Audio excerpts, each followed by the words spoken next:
దాసులు ఇక లేరని రామానాయుడు గారు చాలా పుణ్యం చేస్తున్నారు అనుకోవాలండి.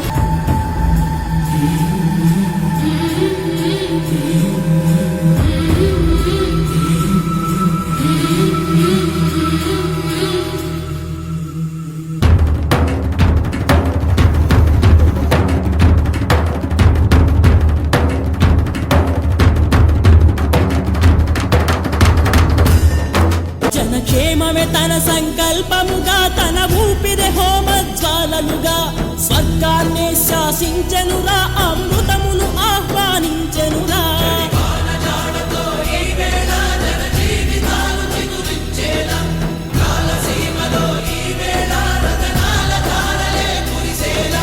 గల్లు గల్లు మని సిరిము వల్లే చినుకే. ప్రతి సంవత్సరం 10,000 ఏర్పాటు చేస్తాం. మన్ ట్యాంకులు ఇలాగ ఏర్పాటు చేస్తాం వల్ల మాకు ఎంతో సంతోషంగా ఉందండి.